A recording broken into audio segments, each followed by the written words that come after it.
Hey, I'm glad to say again. And first of all, as always, let me thank you for watching my previous videos and for all your likes. So today I'm going to talk about the chapter number 3 in the PHAK book, and it will be aircraft construction. So this topic has a lot of information that we will go into in upcoming videos, like for example, aerodynamics. But I hope I will make this video as short as possible. So, alright, let's go. 85 heavy, wind 260 at 14 and a 2 right for takeoff. Okay, let's start with the common airplane structure. And unfortunately, I don't have a Cessna model with me, so I'm gonna use my Airbus model to explain it. Okay, so airplane structure includes fuselage, wings, empennage, landing gears, and a power plant. So in Cessna model, a power plant located in front of an airplane with a propeller. But in our case, we have jet engines. So right now I'm going to talk a little bit about aerodynamic because we need it to explain some parts of an airplane. This topic is not about aerodynamics, so I'm gonna tell it briefly. So we have 4 forces acting on an airplane during the flight, and they are thrust, drag, lift, and weight. So thrust is the forward force produced by the propeller or engines in our case, and thrust, which is forward force, opposes the drag, that is rear wear force. Drag is created by the disruption of the airflow by the wing, fuselage, and other parts of the airplane. So the next force is lift. Lift is produced by the aerodynamic effect of the wind on the wings. Okay, and lift opposes weight, that is the combined load of an aircraft, fuel, cargo, aircrew, and other. And remember that in order for airplane to be in equilibrium during the straight unaccelerated flight, the opposite forces must be equal. So thrust must be equal drag, and lift must be equal weight. And remember, very important part, that not all forces have to be equal in order for plane to be in equilibrium, but the opposite forces, lift weight, thrust, drag. Okay, I hope you know, or at least thought, that the airplane is heavier than air. And so wind must do something in order to keep plane in the air.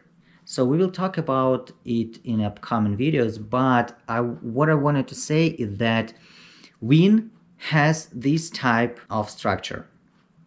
So it is more curved at the top and flat below. So when wind goes through the air, the air pressure below is greater than air pressure above the wind. So, and it helps to lift the plane. Okay, so again, we will talk about it later. Now you have just to know how does the wind look like. Okay, next. So aircraft moves in 3 dimensions, moving around its axis. Okay, so we have longitudinal axis. It goes straight from the nose of an airplane to the empennage, and the movement around its axis called roll.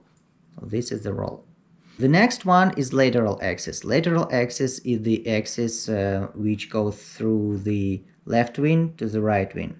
In this line we have lateral axis, and the movement around this axis called pitch. We pitch plane up and we pitch airplane down. And the last one is vertical axis, and the vertical axis goes straight through the center of gravity, and the movement around this axis called yoke. So we yoke plane to the left and we yoke plane to the right. So in order to move airplane around its axis, we use the next parts. So to move airplane around its longitudinal axis, which is roll, we use ailerons, which here on the wings we use ailerons. So for pitching we use elevator, that is over here.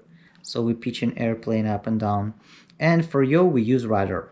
That is also over here on the empennage part of the airplane. Okay, so there is a good rule for you to understand rolling, because you know when you roll airplane left to right, the ailerons move in different directions. So one aileron goes down and one aileron goes up. So if you want to know which one goes where, there is a good rule. So imagine yourself sitting in an airplane and you're keeping your yoke in your hands and make your fingers up. So right now let's turn plane to the left. Okay, so when you turn plane left, the fingers shows you which aileron goes up. When you turn right, the fingers show you ailerons which goes up. So in this case, right aileron goes up. In this case, left aileron goes up, and of course right aileron goes down. I hope this example will help you a lot. So let's continue. In order to roll airplane, we use yoke. In order to pitch airplane, we also use yoke. And in order to yaw airplane, we use rudder.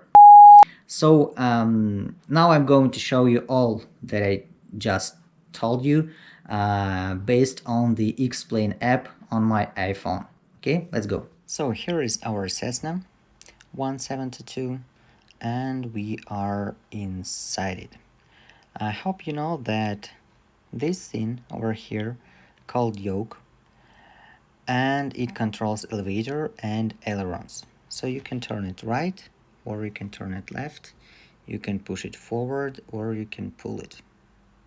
Okay, so okay, let's get back outside. Here is our empennage, and here we have elevator and rudder. So as you remember, elevator controls our pitch and it controls by the yoke. So when you push yoke forward, aileron goes down. When you pull yoke, elevator goes up. So as you can see, up and down, down and up, down and up. So the next one is rudder. To control rudder we use pedals, and let's get back inside for a moment. As you can see here, this is our pedals. So you can push right pedal or you can push left pedal. So when you push the right pedal, rudder goes right, and when you push left pedal, rudder goes left. So this way we control our yaw movement to the right or to the left. Okay, and the last one is ailerons. They are on the wings at the left and right side, and I hope you remember the rule that when you turn the yoke, where your fingers aim at this side, the aileron goes up. So let's check out this theory right now. So this is the right wing and right aileron. So I'm turning yoke to the right, and as you can see, the right aileron goes up and the left one goes down, and vice versa. When we turn it left, left aileron goes up and right aileron goes down. So this way we control the roll of our airplane.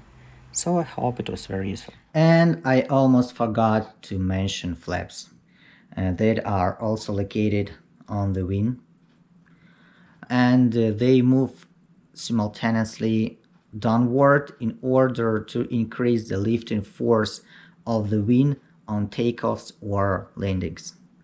Okay, so I like to feel it especially when I fly in big airplanes, and every time pilot extends flaps, I feel this pressure on my body. I hope you experienced it as well. So this was short. I was trying to make it as short as possible, and I hope it was interesting video. So feel free to ask questions and get ready to work a lot in upcoming videos, because this is going to be fun. I hope this video was useful. Press Samba button, subscribe to my channel, and stay tuned.